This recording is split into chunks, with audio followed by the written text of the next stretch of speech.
Ο Ανδρέας Παυλίδης γύρισε σπίτι νωρίτερα από το συνηθισμένο. Το σπίτι ήταν σιωπηλό, πολύ σιωπηλό. Ανέβηκε τα σκαλιά προς το δωμάτιο του γιου του Νίκου, περιμένοντας να τον βρει να κοιμάται. Αλλά όταν άνοιξε την πόρτα, δεν βρήκε το γιο του. Βρήκε την οικιακή βοηθό, την Ελένη, ξαπλωμένη ανάσκελα στο πάτωμα, αναίσθητη, με το πρόσωπο κατάχλωμο και τα χέρια της κρατώντας σφιχτά μια φωτογραφία. Την πλησίασε τρέμοντας και όταν είδε τη φωτογραφία, το στομάχι του σφίχτηκε. Ήταν μια παλιά φωτογραφία του Νίκου, αλλά δεν ήταν απλά μια φωτογραφία. Ήταν η αλήθεια που του είχε κρυφτεί για χρόνια και άλλαξε τα πάντα. Ο Ανδρέας Παυλίδης δεν είχε συνηθίσει την ησυχία. Για 20 χρόνια η ζωή του ήταν θόρυβος. Συναντήσεις, τηλέφωνα, συμφωνίες, αποφάσεις που άλλαζαν μοίρες. Ήταν ένας από τους πιο επιτυχημένους επιχειρηματίες στη Θεσσαλονίκη, ιδιοκτήτης μιας εταιρείας logistics που είχε γραφεία σε όλη την Ελλάδα και το εξωτερικό. Τα χρήματα ήταν άφθονα, η δύναμη αδιαφιλονίκητη, αλλά το σπίτι του, το τεράστιο σπίτι στην Πανόραμα, με θέα τη θάλασσα και τα βουνά, ήταν πάντα σιωπηλό, ειδικά μετά την απώλεια. 3 χρόνια πριν, η γυναίκα του, η Μαρία, πέθανε ξαφνικά. Καρδιακή προσβολή. Δεν πρόλαβε κανείς να κάνει τίποτα. Μία στιγμή ήταν εκεί, γελαστή, ζωντανή. Την επόμενη χάθηκε. Και ο Ανδρέας δεν ήξερε πώς να συνεχίσει. Ο γιος του, ο Νίκος, ήταν τότε 7 ετών, τώρα ήταν 10.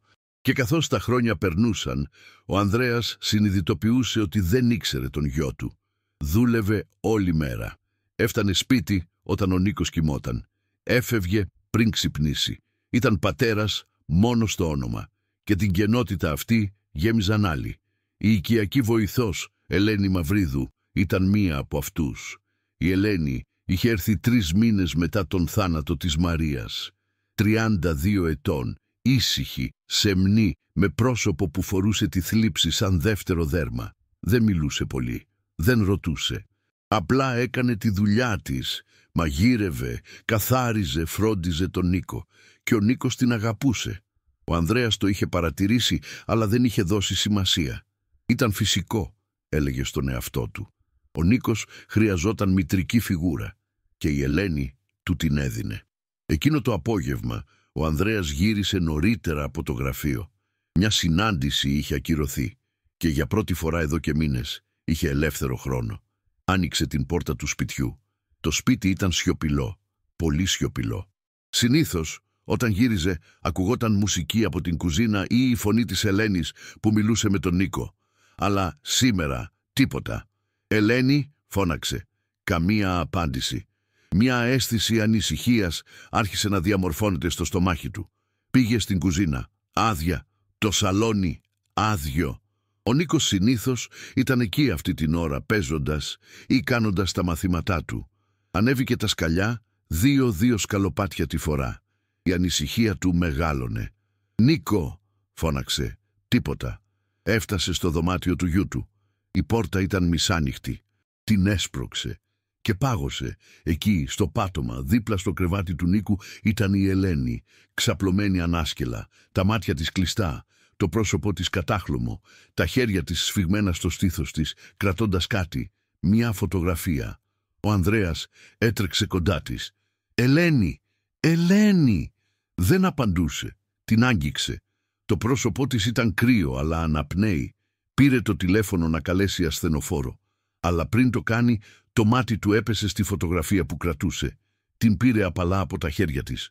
Και η καρδιά του σταμάτησε. Ήταν μια παλιά φωτογραφία, ξεθοριασμένη από τον χρόνο. Έδειχνε έναν άνδρα και μια γυναίκα που κρατούσαν ένα μωρό. Ο άνδρας ήταν άγνωστος. Η γυναίκα ήταν νεότερη, αλλά αναγνωρίσιμη. Ήταν η Ελένη και το μωρό. Ο Ανδρέας γύρισε τη φωτογραφία. Πίσω, με θολά γράμματα, ήταν γραμμένο. «Νίκος, 3 μηνών, η οικογένειά μου, η αγάπη μου». Ο κόσμος του γύρισε ανάποδα. Νίκος, ο γιος του, το όνομα ήταν το ίδιο. Και το πρόσωπο του μωρού, τα μάτια, τη μύτη, τα χαρακτηριστικά έμοιαζαν τρομακτικά με το δικό του Νίκο. Δεν μπορούσε να είναι σύμπτωση. Ο Ανδρέας ένιωσε το στομάχι του να σφίγγει, τη σκέψη του να ομιχλώνεται. Τι σήμαινε αυτό? Ποιος ήταν εκείνος ο Νίκος? Και γιατί η Ελένη κρατούσε αυτή τη φωτογραφία στο δωμάτιο του γιού του? Πήρε το τηλέφωνο με τα χέρια του να τρέμουν και κάλεσε το ασθενοφόρο. Αλλά καθώς περίμενε, κοιτάζοντας την Ελένη, το κατάχλωμο πρόσωπό της, τα δάκρυα που είχαν στεγνώσει στα μάγουλά της, συνειδητοποίησε κάτι. Δεν την ήξερε καθόλου. Και κάτι φοβερό είχε συμβεί. Κάτι που αυτή κρατούσε μέσα της όλο αυτό τον καιρό. Και τώρα ήταν έτοιμος να το μάθει. Το ασθενοφόρο ήρθε γρήγορα. Οι διασώστες την έβαλαν σε φορείο. Έλεγξαν τα ζωτικά σημεία της. Ήταν σταθερή αλλά αδύναμη. Η πίεσή της είχε πέσει επικίνδυνα. Μεταφέρθηκε στο νοσοκομείο. Ο Ανδρέας ακολούθησε. Στο δρόμο το μυαλό του δούλευε με μανία. Η φωτογραφία ήταν ακόμα στο χέρι του. Την κοίταξε ξανά και ξανά, ψάχνοντας για εξηγήσεις, για λογική. Αλλά δεν υπήρχε λογική σε αυτό που έβλεπε. Μόνο πόνος. Όταν έφτασαν στο νοσοκομείο, την πήγαν στο τμήμα επιγόντων περιστατικών. Οι γιατροί την εξέτασαν. Μετά από μια ώρα ένας γιατρός βγήκε. «Κύριε Παυλίδη». Ο Ανδρέας σηκώθηκε αμέσως. «Πώς είναι?» «Σταθερή. Φαίνεται να είχε κρίση άγχους και κατάρρευση από εξάντληση. Δεν έχει φάει σωστά εδώ και ημέρες. Η πίεσή της ήταν πολύ χαμηλή. Θα είναι εντάξει, θα αναρρώσει, αλλά, κύριε Παυλίδη, πρέπει να ξέρετε κάτι». Ο γιατρός δίστασε.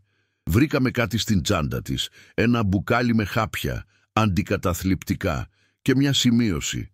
Το στομάχι του Ανδρέα σφίχτηκε. «Τι σημείωση?» Ο γιατρός του έδωσε ένα διπλωμένο χαρτί. Ο Ανδρέας το άνοιξε με τρεμάμενα χέρια. Η γραφή ήταν χαοτική, γεμάτη διαγραμμένες λέξεις και δάκρυα που είχαν θολώσει το μελάνι. «Δεν μπορώ να τον κοιτάω κάθε μέρα και να θυμάμαι αυτό που έχασα. Ο Νίκος είναι η ίδια ηλικία, τα ίδια μάτια, το ίδιο χαμόγελο. Κάθε φορά που τον βλέπω, βλέπω τον γιο μου, το γιο μου που δεν πρόλαβα να μεγαλώσω, που μου πήραν, που έφυγε από κοντά μου όταν ήταν μόλις 4 ετών. Δεν άντεχω άλλο. Δεν άντεχω να ζω σε αυτό το σπίτι, να φροντίζω ένα παιδί που δεν είναι δικό μου, ενώ το δικό μου παιδί δεν υπάρχει πια. Συγγνώμη, συγγνώμη». Ο Ανδρέας ένιωσε τα γόνατά του να λυγίζουν. Κάθισε αργά στην καρέκλα, κρατώντας τη σημείωση σαν να ζύγιζε τον κόσμο. Ο γιος της. Η Ελένη είχε χάσει τον γιο της. Ένα παιδί ονόματι Νίκος. Και όλο αυτό το διάστημα φρόντιζε τον δικό του Νίκο, βλέποντας το χαμένο της παιδί σε εκείνον.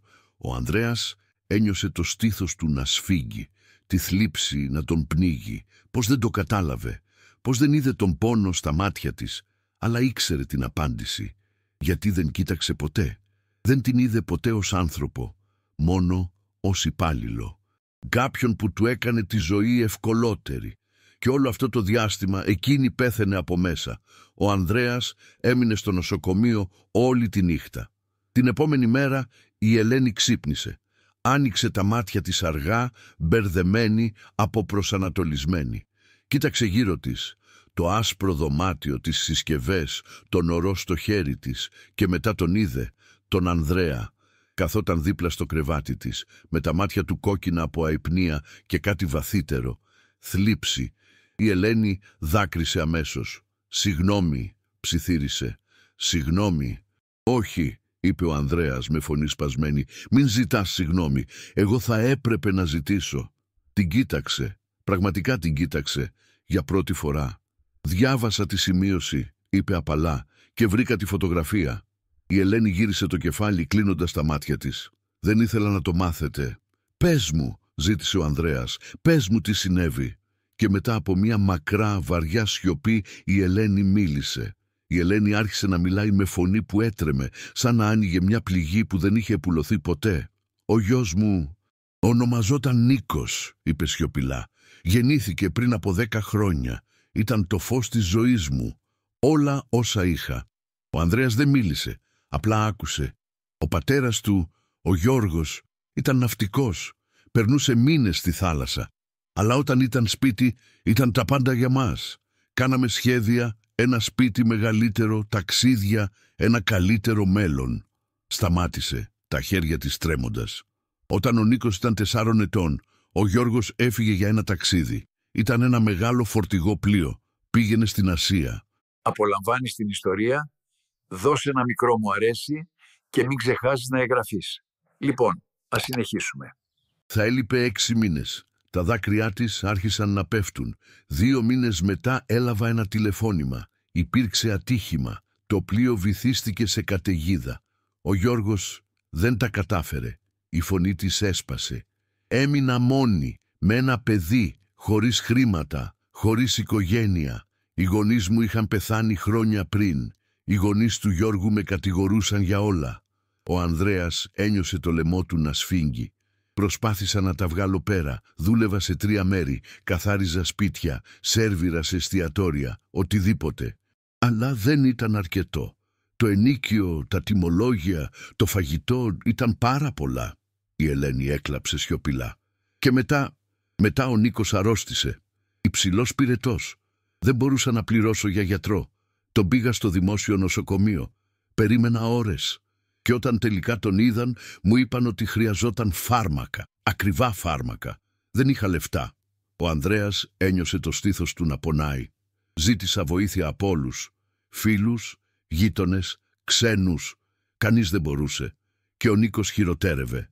Κάθε μέρα ήταν πιο αδύναμος. Η φωνή της έγινε ψίθυρος. Μια νύχτα κοιμήθηκε στην αγκαλιά μου και το πρωί δεν ξύπνησε. Ο Ανδρέας έκλεισε τα μάτια, τα δάκρυά του πέφτοντας σιωπηλά. «Τον έχασα», είπε η Ελένη με φωνή γεμάτη απόγνωση. «Τον έχασα γιατί δεν μπορούσα να του δώσω αυτό που χρειαζόταν. Ήμουν η μητέρα του και απέτυχα». «Όχι», είπε ο Ανδρέας σταθερά. «Δεν απέτυχες. Το σύστημα απέτυχε. Ο κόσμος απέτυχε». Η Ελένη τον κοίταξε μέσα από τα δάκρυά της. «Μετά από αυτό ήθελα να πεθάνω. Κάθε μέρα ξυπνούσα και εύχομουν να μην είχα ξυπνήσει. Αλλά δεν μπορούσα να τον προδώσω έτσι. Πήρε μια τρεμάμενη ανάσα. Προσπάθησα να προχωρήσω. Βρήκα δουλειά ως οικιακή βοηθός. Και μετά ήρθα στο σπίτι σας». Την κοίταξε. «Όταν είδα το γιο σας για πρώτη φορά, σχεδόν λιποθύμησα. Ήταν η ίδια ηλικία με τον Νίκο. Τα ίδια μαλλιά, τα ίδια μάτια. Και το όνομα...» Έκλεισε τα μάτια της. «Κάθε μέρα που το φρόντιζα, ένιωθα σαν να φρόντιζα το γιο μου. Σαν να τον είχα πίσω. Αλλά ταυτόχρονα, κάθε μέρα με σκότωνε. Γιατί δεν ήταν ο γιος μου και ποτέ δεν θα ήταν». Ο Ανδρέας ένιωσε το βάρος των λόγων της να τον συντρίβει. «Γιατί δεν μου είπες?» ρώτησε με φωνή σπασμένη. Γιατί δεν ήθελα να σας φορτώσω τον πόνο μου. Είχατε χάσει κι εσείς. Η γυναίκα σας την έχασα κι εγώ με τον τρόπο μου και δεν ήθελα να φανώ αδύναμη». «Δεν είσαι αδύναμη», είπε ο Ανδρέας. «Είσαι η πιο δυνατή γυναίκα που έχω γνωρίσει». Την κοίταξε με μάτια γεμάτα ειλικρίνεια. «Και από σήμερα όλα αλλάζουν». Η Ελένη έμεινε στο νοσοκομείο για 3 ημέρες. Ο Ανδρέας πήγαινε κάθε μέρα. Της έφερνε φαγητό, λουλούδια, βιβλία, καθόταν δίπλα της και μιλούσαν. Όχι σαν αφεντικό και υπάλληλος, αλλά σαν άνθρωποι. Και για πρώτη φορά ο Ανδρέας πραγματικά άκουσε, την ιστορία ενός ανθρώπου. Όταν η Ελένη βγήκε από το νοσοκομείο, ο Ανδρέας την πήρε σπίτι, αλλά όχι στο δωμάτιο της υπηρεσίας. Την οδήγησε στο κύριο σαλόνι και της ζήτησε να καθίσει. Ο Νίκος ήταν εκεί, περιμένοντας. Όταν είδε την Ελένη, έτρεξε και την αγκάλιασε. «Ελένη, πού ήσουν? Με έλειψες». Τα δάκρυά της άρχισαν να τρέχουν αμέσως. Τον αγκάλιασε σφιχτά, σαν να φοβόταν να τον αφήσει. Ο Ανδρέας τους κοίταξε και κάτι μέσα του έσπασε. Συνειδητοποίησε κάτι που έπρεπε να είχε καταλάβει πριν πολύ καιρό. Η Ελένη δεν ήταν απλά μια υπάλληλος. Ήταν μέρος της οικογένειας. Και ήταν καιρός να την αντιμετωπίσει ως τέτοια. «Ελένη», είπε με φωνή σταθερή, «θέλω να σου κάνω μία ερώτηση». Τον κοίταξε μπερδεμένη. «Τι θα έλεγες αν δεν ήσουν πια η οικιακή βοηθός?» Η Ελένη πάγωσε. «Εννοείται με απολύεται?» «Όχι», είπε γρήγορα. Εννοώ ότι θέλω να γίνεις μέρος της οικογένειας». Τα μάτια της διαστάλθηκαν. «Δεν καταλαβαίνω». Ο Ανδρέας πήρε μια βαθιά ανάσα. «Ο Νίκος χρειάζεται μητέρα και εσύ χρειάζεσαι έναν γιο, όχι για να αντικαταστήσεις αυτόν που έχασες, αλλά για να έχεις κάποιον που σε αγαπάει, που σε χρειάζεται. Τα δάκρυα της Ελένης άρχισαν να πέφτουν ανεξέλεγκτα. Δεν μπορώ να πάρω τη θέση της γυναίκας σας. Δεν ζητάω να την αντικαταστήσεις, είπε ο Ανδρέας απαλά. Η Μαρία θα είναι πάντα η μητέρα του. Αλλά ο Νίκος μπορεί να έχει περισσότερες από μία. Και εσύ του έδωσες κάτι που εγώ δεν μπορούσα. Αγάπη, χρόνο, παρουσία. Την κοίταξε με ειλικρίνεια. Και θέλω να υιοθετήσεις επίσημα τον Νίκο. Να γίνεις η νόμιμη κηδεμόνας του. Μαζί μου. Η Ελένη τον κοίταξε σοκαρισμένη. Αλλά γιατί είναι το σωστό? Και γιατί εσύ είσαι αυτή που τον μεγάλωσε αυτά τα χρόνια? Όχι εγώ. Ο Νίκος κοίταξε την Ελένη με μεγάλα μάτια. Ελένη, θα γίνεις η μαμά μου. Η Ελένη έκλαψε τόσο δυνατά που δεν μπορούσε να μιλήσει. Απλά έγνευσε και ο Νίκος την αγκάλιασε με όλη του τη δύναμη. Οι μήνες που ακολούθησαν ήταν αργοί, αλλά θεραπευτικοί. Η Ελένη μετακόμισε σε ένα από τα κύρια υπνοδωμάτια. Δεν ήταν πια υπηρέτρια, ήταν μητέρα. Ο Ανδρέας άρχισε να δουλεύει λιγότερες ώρες. Γυρνούσε σπίτι νωρίτερα. Έτρωγαν μαζί οι τρεις τους κάθε βράδυ. Μιλούσαν, γελούσαν, μοιράζονταν ιστορίες. Ο Νίκος άκμαζε. Ήταν πιο χαρούμενος από ποτέ. Και η Ελένη άρχισε να ζει ξανά. Δεν ξέχασε ποτέ τον γιο της. Δεν θα μπορούσε. Αλλά έμαθε να κρατάει την αγάπη του στην καρδιά της χωρίς να την αφήνει να την καταστρέφει. Ο Ανδρέας από την πλευρά του συνειδητοποίησε κάτι σημαντικό. Είχε περάσει τόσα χρόνια χτίζοντας μια αυτοκρατορία σκεπτόμενος ότι τα χρήματα και η δύναμη ήταν αυτό που έκανε έναν άνδρα ολοκληρωμένο. Αλλά δεν ήταν. Η οικογένεια ήταν. Η αγάπη ήταν. Η παρουσία ήταν. Ένα απόγευμα, καθώς καθόταν στον κήπο βλέποντας τον Νίκο και την Ελένη να παίζουν, η καρδιά του γέμισε. Η Ελένη τον πλησίασε και κάθισε δίπλα του.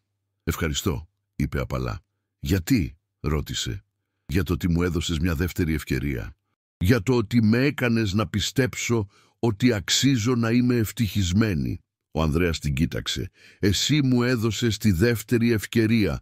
Μου έδειξες τι σημαίνει να είσαι πατέρας και γι' αυτό δεν θα μπορέσω ποτέ να σε ευχαριστήσω αρκετά». Κάθισαν σιωπηλοί παρακολουθώντας τον Νίκο να τρέχει, να γελάει, να είναι παιδί και για πρώτη φορά εδώ και χρόνια και οι δύο ένιωσαν ειρήνη. 2 χρόνια αργότερα. Ο Νίκος ήταν τώρα 12 ετών. Ψηλός, χαμογελαστός, γεμάτος ζωή. Η Ελένη ήταν επίσημα συγκηδεμόνας του. Το όνομά της ήταν στα χαρτιά και, πιο σημαντικό, στην καρδιά του. Ο Ανδρέας είχε αλλάξει ολοκληρωτικά. Δεν ήταν πια ο κρύος επιχειρηματίας που ζούσε για τη δουλειά. Ήταν πατέρας, φίλος, οικογένεια. Μια μέρα ο Νίκος ήρθε στο σαλόνι με μια ερώτηση. «Μπαμπά, Ελένη, μπορώ να σας ρωτήσω κάτι?» «Φυσικά», είπαν και οι δύο. «Στο σχολείο όλοι μιλάνε για τις οικογένειές τους.